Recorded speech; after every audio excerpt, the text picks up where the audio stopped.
Por que Deus permite tanto sofrimento no mundo?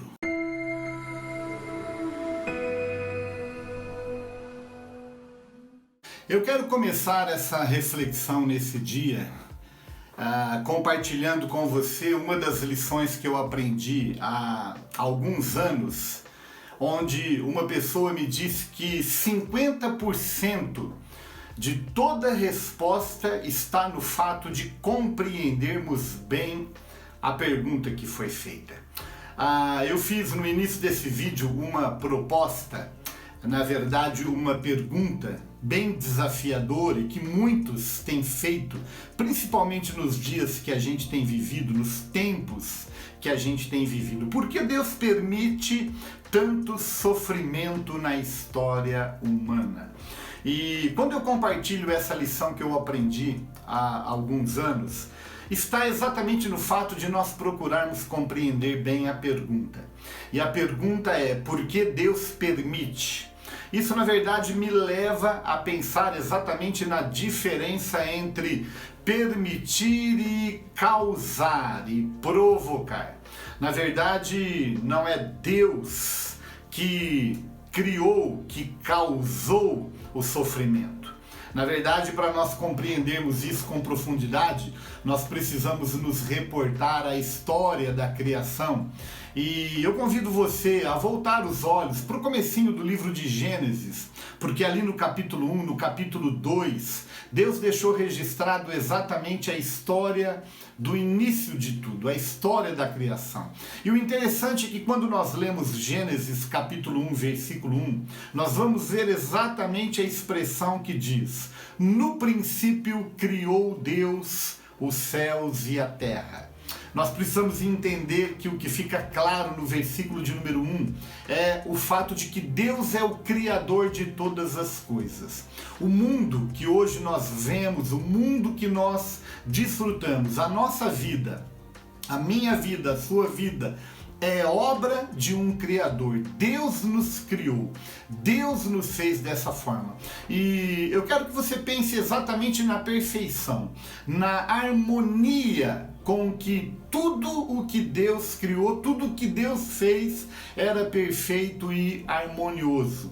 Quando a gente se propõe a responder uma pergunta como essa, a gente precisa voltar ao início de tudo e ver como foi que Deus criou todas as coisas. No entanto, quando a gente vai para o versículo número 2 de Gênesis 1, ali o texto diz que a terra era sem forma e a terra era vazia.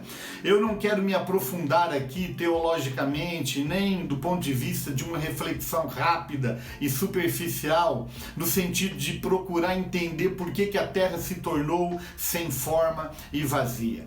Mas eu quero desafiá-lo a ler inclusive o capítulo 3 de Gênesis, porque quando nós estudamos o capítulo 3 de Gênesis, nós vamos entender perfeitamente aquele momento em que o pecado entrou na história humana. O capítulo 3 descreve com tanta particularidade, com tanto detalhamento o processo da queda. O homem foi levado a pecar, a mulher pecou, e a Bíblia fala que tudo aquilo que havia sido criado para ser harmonioso, para ser paz, para ser tranquilidade, para ser alegria, tudo aquilo foi comprometido por causa do pecado. É interessante quando nós lemos exatamente o capítulo 3, do versículo 16 ao versículo 19, a gente vai perceber que a partir do momento que o pecado entrou na história humana, houve consequências. A Bíblia fala que a própria terra sofreu consequência por causa do pecado do homem. A Bíblia diz ali que a mulher, a partir de então, daria luz aos filhos através de sofrimento. A Bíblia diz ali que o homem comeria o pão através do suor do seu rosto. Ou seja, tudo aquilo não havia sido estabelecido, planejado, arquitetado pelo Criador, pelo nosso Criador, por Deus. Tudo isso foi consequência do pecado. Quando o pecado entrou na história humana, o pecado comprometeu toda aquela harmonia, toda aquela forma, toda aquela perfeição com que Deus tinha criado. E eu fico pensando, será que essa consciência já responde a nossa pergunta, por que Deus permite tanto o sofrimento na história humana? Eu não sei se você conhece, mas há um filme antigo, que se você não viu, eu até sugiro que você veja. O nome do filme é Clique. E a maioria de nós talvez já tenhamos visto, conheçamos esse filme.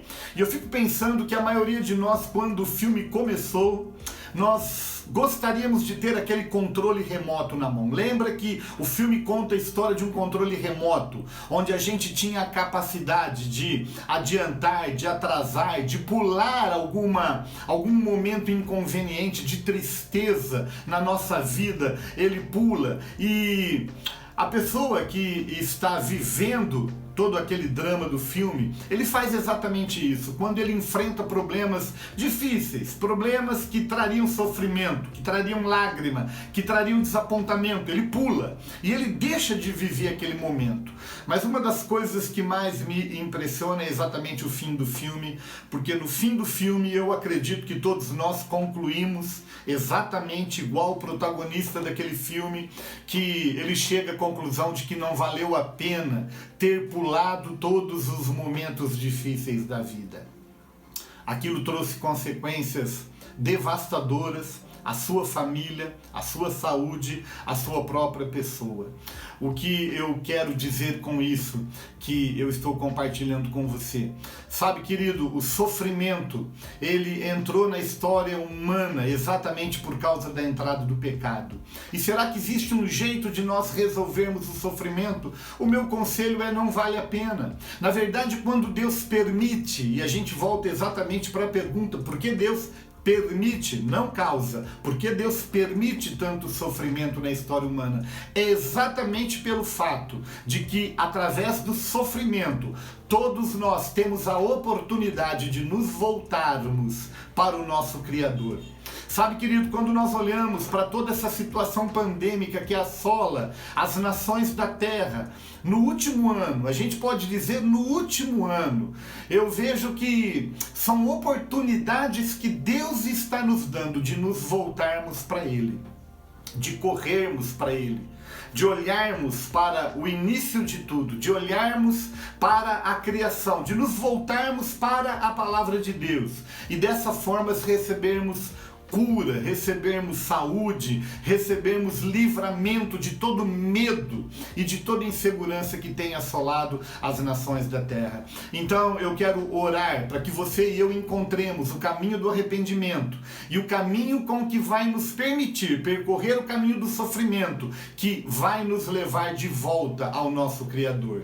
Sabe, querido, quando tudo vai bem, quando tudo está tranquilo, quando nós estamos no controle de tudo, a tendência é nós nos esquecemos de Deus, nos esquecemos do nosso Criador, nos esquecemos da nossa espiritualidade, nos esquecemos de tudo e viver a nossa vida de acordo com a nossa vontade, com a nossa força e com o nosso entendimento. E aí Deus permite que muitas vezes um sofrimento, uma lágrima, uma insegurança, um medo e até uma pandemia tenha o poder de nos fazer parar, de nos fazer refletir e de nos fazer voltar ao nosso Criador. Aliás, esse é o conselho que eu quero dar. Volte-se para o Criador. Lembra-te do teu Criador nos dias da tua mocidade. E eu tenho certeza que a gente vai superar essa crise, esse momento que a gente está vivendo. Vamos orar. Meu Deus e meu Pai, nós te agradecemos e te louvamos, porque a tua palavra continua e sempre será a lâmpada para os nossos pés e luz para o nosso caminho. Ao invés de tentarmos evitar e nos distanciarmos do sofrimento, ensina-nos o caminho para percorrê-lo, de maneira que ele nos leve de volta ao nosso Criador, nos leve de volta à essência de tudo, ao plano original de Deus, para que cada vida e cada família experimente e viva o melhor de Deus. Essa é a minha oração em nome do Senhor Jesus. Deus te abençoe abundantemente, meu querido.